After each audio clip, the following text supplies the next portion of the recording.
Bonjour mes petites étoiles, j'espère que vous allez bien. Je suis contente de vous retrouver pour commencer avec vous l'année en beauté. Mais tout d'abord, je voulais vous souhaiter à toutes une très belle année, plein de belles choses et beaucoup de bonheur. Donc on va commencer par mes achats que j'ai fait dernièrement, mes découvertes. Donc certains produits, je les ai testés, d'autres pas encore, mais il n'y en a pas beaucoup, vous me connaissez. Donc on va commencer, vous savez, par la commande que j'ai faite chez Sephora. Et j'avais fait aussi une look fantastique. Donc on va commencer par chez Sephora. J'ai racheté, donc je précise, tout ce que j'ai acheté, tout ce que je vous présente était en promo sur les deux sites, plus Urban Decay, grâce à une petite étoile. J'ai eu des produits en promo et également chez Kiko, j'ai fait des petites découvertes, il y avait moins 30%. Donc voilà, tout promo. Donc on commence avec Sephora. Donc j'ai recraqué sur une petite palette, vous savez mes palettes Huda Beauty Obsession. Donc là j'ai craqué sur la bleue. Donc regardez-moi ce petit bijou, comme c'est très très joli. Voilà, donc comme je vous l'ai expliqué la dernière fois, ce sont des bons produits. De toute façon, Huda Beauty fait de très bonnes palettes. Par contre, à apprivoiser. Ce sont des fards qu'il faut dompter. Vous n'aurez pas un résultat tout de suite comme ceci. Bien sûr, il faut toujours, je me répète, les bons pinceaux. Et normalement, il n'y a pas de raison. Au fur et à mesure, vous y arriverez. Et puis aussi, le petit, je mettrai un petit bémol sur ces palettes, sur les fards un peu irisés, pailletés. Il y a quand même pas mal de chutes. Donc, il faut vous servir. Je vais vous montrer tout de suite. Parce que la dernière fois, je vous en ai parlé et j'ai pas eu l'occasion de vous montrer. Je vais vous montrer ces petits patchs. Quand vous faites, vous pouvez aussi l'utiliser pour un trait d'eyeliner. Je vais vous montrer directement comme ça. Voilà, vous faites comme ça, vous mettez, vous collez et comme ça vous pouvez travailler et ça évite les chutes. Je vous conseille toujours quand vous faites des make-up comme ça sur vos yeux, surtout essayez de faire votre teint en dernier. Comme ça, s'il y a quoi que ce soit, vous pouvez nettoyer et le travail n'est pas gâché. Voilà, c'était petite parenthèse importante, mais toujours aussi contente de ces petites palettes pour 9 fards. Je trouve que c'est pas mal. La palette est à 30 € hors promo. Ensuite, je me suis racheté la Beauty Blender. Vous savez, la petite éponge avec laquelle je me maquille. Donc voilà, j'ai profité aussi de la racheter. Pareil, petit mémo pour vous. On humidifie toujours sa Beauty Blender. Et ensuite, on la sèche avec une serviette et elle est humide. Et là, vous pouvez appliquer le fond de teint et l'application est vraiment très jolie, très naturelle, très lisse. En tout cas pour ma part. Ensuite, j'ai testé une base lissante matifiante de chez Make Up Forever. Elle est très bien. Je ne vais pas vous dire qu'elle est extraordinaire ou qu'elle est mieux que mes bases que j'ai déjà, donc de chez Clarins et de chez NYX. Je vous les avais présentées. Ce sont des bases comblantes, lissantes qui sont pour moi correcte, donc elle est idem correcte, elle n'est pas plus extraordinaire. Voilà, donc n'hésitez pas non plus, puisqu'ils ont quand même aussi bonne réputation, entre autres les produits Make Up Forever, mais là on est sur les bases. Ensuite, on continue, le dernier petit produit chez Sephora, le petit fard à paupières. Je vous ai parlé la dernière fois de mes achats, je l'ai testé depuis, donc je voulais revenir dessus. De la marque Hourglass, mon premier produit de chez eux, donc je ne regrette pas, très très bien, très joli petit phare marron beige doré irisé et pas de chute. Donc ça, je trouve que pour un phare qui est un peu irisé pailleté, c'est plutôt c'est pas mal. Voilà pour Sephora. Ensuite, on va continuer avec Look Fantastique. Donc, c'était principalement des pinceaux de la marque Morphe et Zoeva. Donc, pinceaux de très bonne qualité et enfin, on va dire rapport qualité-prix top puisque ce sont des pinceaux qui, à la base, même sans promo, ne sont pas chers. C'est correct. Donc, j'ai envie de vous dire, pour celles qui démarrent, moi, je vous conseille toujours d'acheter des pinceaux ni pas chers du tout, vous voyez, qui vont pas faire le job, ni trop chers. Donc, moi je trouve que Zoeva et Morphe, c'est un bon compromis. Et vous voyez, pourtant je ne débute pas, même si j'apprends encore, eh bien je les utilise. Et là j'ai acheté vraiment que ces deux marques-là. Donc j'ai acheté un pinceau pour déposer le highlighter, j'en avais pas. Et depuis que je l'ai, j'arrête pas d'en mettre. J'en mettais pas avant autant que ça, mais je l'adore. Ensuite j'ai racheté un petit pinceau pour le coin externe. J'ai racheté un pinceau blush qui est très bien, je le mets aussi tous les jours en ce moment. Et j'ai acheté un petit pinceau comme ça épais, un peu fluffy, pour déposer la poudre libre, pour faire en sorte que le make-up sur la zone T, que votre maquillage ne brille pas en fin de journée, et cela fixe aussi le maquillage. Je me perds. Ensuite, pinceau estompeur et pinceau pour paupières mobiles. Donc voilà, n'hésitez pas. Ensuite, qu'est-ce que j'ai pris? On va passer à la marque Kiko. Donc, je vous avais dit que j'avais envie de vous parler des crayons. J'avais fait déjà une découverte d'un crayon Kiko, pas du tout là au mois de décembre, mais avant. Vous avez parlé de celui-ci, c'est un vert que j'ai découvert par Laura, qui est très très bien avec un petit pinceau. Ils ont tous un petit pinceau comme ça, un petit embout après pour estomper. Si vous voulez le mettre en eyeliner, moi c'est ce que je fais, je les mets en eyeliner et après, avec ce petit pinceau, j'estompe comme ça, j'estompe pour bien faire mon trait. Vous pouvez bien sûr aussi le mettre sur votre muqueuse sans problème. Hein. C'est double voire triple fonction.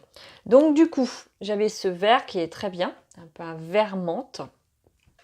Et là, j'ai racheté, donc j'en ai fait tomber un, c'est pas grave, c'est le gris foncé. Je ne l'ai pas essayé celui-ci, mais sachez que là, c'est la même gamme. Donc j'ai essayé le noir, le marron double crayon avec un doré que j'ai pas essayé. Par contre, j'ai essayé le marron un peu taupe. Très bien. Rose un peu orangé. Pas mal aussi. Mais j'ai une préférence pour, je sais pas pourquoi, hein, mais le vert, le marron et le noir. Le noir très très bien black et bonne tenue. Donc je trouve que pour le prix, chez Kiko, je trouve que c'est vraiment des crayons qui ont une très très bonne tenue, aussi bonne que les crayons de Urban Decay, vous savez, je vous ai parlé et que j'aime beaucoup également. Donc très très bonne tenue pour les crayons Kiko. Voilà, j'ai essayé aussi, alors j'en ai essayé un sur deux, parce que comme je vous ai dit, j'ai pas tout essayé. Les petits chez eux, voilà, ça se présente comme ceci, les petits fards à paupières. Donc j'ai pris, alors ça c'est un rose nude très clair, mat, pas du tout irisé, c'est surtout pour le mettre en base que je l'ai acheté. Et ensuite j'ai pris un corail irisé, très joli, que j'ai testé, donc bien aussi, très bien, ça a tenu, j'ai rien à dire en tout cas, pour la tenue. Et puis je me suis racheté, vous savez, la base à lèvres pour les personnes qui, comme moi, ont le problème quand le rouge à lèvres, surtout le rouge ou le orange, enfin les couleurs un peu foncées, filent un peu dans les ridules. Donc très très bon produit, je l'ai racheté. Il fait le job, ils disent aussi qu'il fixe le rouge à lèvres. Ça, je suis moins convaincue, je pense que ça dépend vraiment de la qualité de votre rouge à lèvres. Puisque moi, que ce soit un rouge à lèvres bas prix ou plus haut prix, c'est pas lui qui fait le job. Voilà, lui fait le job au niveau des ridules et moi, c'est tout ce que je lui demande. Donc voilà. Ensuite, on va parler de la marque Urban Decay. Vous savez que c'est une marque que j'adore. Et grâce à une petite étoile, j'ai eu des produits en promo. Donc on va commencer par les rouges à lèvres. J'ai déjà cette gamme. Voilà, c'est cela, très joli aussi, packaging. Et là, je vais acheter donc 3 teintes. Une un peu que je porte sur moi, un peu corail. Une rouge, je dirais rouge un peu rouille. Et vieux rose. Donc si vous voulez, je vais les swatcher, on va voir hein, si ça donne quelque chose. Donc là, on a le vieux rose, qui est assez foncé quand même. Hein.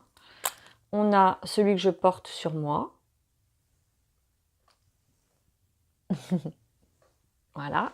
Et le dernier, le rouge rouge, que j'aime beaucoup. Rouge rouille, pardon. J'aime beaucoup. Voilà. Non, mais je me trompe. Non, mais voilà, c'est ça, il est là. Voilà, celui-ci, je l'adore aussi. Il est juste magnifique. Il fait limite orangé, foncé, mais c'est très subtil. Donc voilà, pareil, j'ai rien à dire, hein, je vous en ai déjà parlé dans mes revues rouge à lèvres. Très bon produit. Certains sont mieux à travailler avec le doigt, c'est-à-dire que vous l'appliquez et ensuite vous travaillez un peu avec le doigt. Mais en tout cas, ces trois-là, je les ai déjà essayés, j'ai pas eu besoin. Ça s'applique correctement, pas de souci. J'en ai un qui était rose pâle. Aurélie a le même que moi. Je ne pense pas qu'elle le travaille comme moi, mais moi j'ai besoin en fait de le travailler parce qu'il ne s'applique pas correctement sur mes lèvres. Voilà. Ensuite, j'ai acheté, j'en ai entendu beaucoup parler, c'est le Space Cowboy. C'est un petit fard à paupières, pareil. Et ce sont juste des petites particules de paillettes beige, doré. Ah, je vous assure, c'est juste magnifique. Je vais essayer de vous montrer. Et pas de chute, très important, parce que dès que c'est irisé ou pailleté, c'est pas évident, hein, c'est compliqué. Donc là, moi, je leur dis bravo. Et là, je ne sais pas si vous allez pouvoir vous rendre compte, je les ai mis sur mes yeux. Voilà, c'est très joli, très subtil. S'utilise comme c'est très discret, c'est très classe. Ça s'utilise vraiment tous les jours. Il n'y a pas besoin de sortir ou d'aller faire la fête pour mettre ce type de fard. Voilà, donc je suis très contente. Ensuite, j'ai découvert, je ne la connaissais pas, la base lissante, comblante, je dirais même avant tout, qui est censée combler un peu les pores, qui est censée un peu combler aussi les ridules et vous apporter vraiment une peau très lisse, une peau de velours. Donc c'est la Optical Illusion, je l'ai découverte, c'est la rose, puisque vous avez plusieurs coloris. Et sincèrement, elle est très très bien, elle fait le job aussi bien que, vous savez, mes bases chouchou dont je vous ai déjà parlé. Donc elle fait le job, bon à savoir. Ensuite, je ne les ai pas testés justement, donc à découvrir et je vais vous en parler la prochaine fois. Ce sont des petits eyeliners de la gamme Heavy Metal, toujours Urban Decay. Donc j'ai pris un turquoise, j'ai pris un bleu et j'ai pris un rose. Rose clair avec plein de petites particules, c'est très joli. Ça se présente comme un eyeliner classique. Voilà, vous mettez ça en trait d'eyeliner, c'est très joli, très discret. Voilà, je vais tester, mais je pense que ça va le faire. En plus, le pinceau est très très fin, donc je pense que ça va être très discret. Je vous dirai ça, mesdames. Donc, je vais terminer avec mon petit bijou. Vous savez, mon amour pour les palettes. Vous voulez la découvrir ou pas? C'est la Heavy Metal de Urban Decay. Elle est juste magnifique. Déjà, je vous la montre. Oui, je sais. Il faut avoir de la place. J'en ai plus de place déjà. Et je vous la présente de loin parce qu'il y a un miroir qui va faire le reflet. Ouh. Voilà. Je précise, ce sont des fards uniquement irisés. Vous ne trouverez pas de mat dans cette palette. C'est juste de l'irisé. Donc, j'essaye de vous montrer déjà. Voilà. Et l'autre. Voilà. Que dire? Bien sûr, je l'ai déjà testé. Tenue impeccable. Fard assez pigmenté, pas pigmenté de folie, mais quand même. Oui, j'ai dit bonne tenue. Et surtout, peu de chute, puisqu'il dit qui dit fard pailleté ou irisé, qui dit chute. Et ceux qui n'en ont très peu, eh ben, je dis bravo à la marque parce que ce n'est pas évident du tout. Donc, ils ne sont pas du tout poudreux comme par exemple les petites palettes de chez Huda Beauty. Donc, je suis très contente de cette petite palette. Grâce à elle, j'ai tout réorganisé parce que je n'avais plus de place. Et du coup, j'ai réorganisé tous mes petits tiroirs et je trouve ça beaucoup plus sympa. Donc, merci petite palette, tu m'as fait double plaisir. Donc voilà pour tous mes petits produits, mes petites, on va dire, achats et découvertes. Pour l'instant, je ne suis pas déçue. Je vais continuer à essayer ceux que je n'ai pas encore testés et je vous en reparlerai comme d'habitude. J'espère que cette petite revue sur mes découvertes vous aura plu et surtout va vous aider puisque dans une semaine, c'est les soldes. Le 9 janvier, c'est parti mesdames et j'espère que cette petite revue vous aura servi, vous aura donné des idées. Donc comme d'habitude, je mettrai les liens et le lien du site en barre d'infos et surtout si vous aussi vous avez découvert des produits, vous avez fait des achats, vous avez découvert des choses, de nouvelles choses ou vous avez été déçu par certains produits dont vous avez entendu parler, n'hésitez pas à nous les faire partager. Voilà, je vous fais des gros bisous et je vous dis à très vite.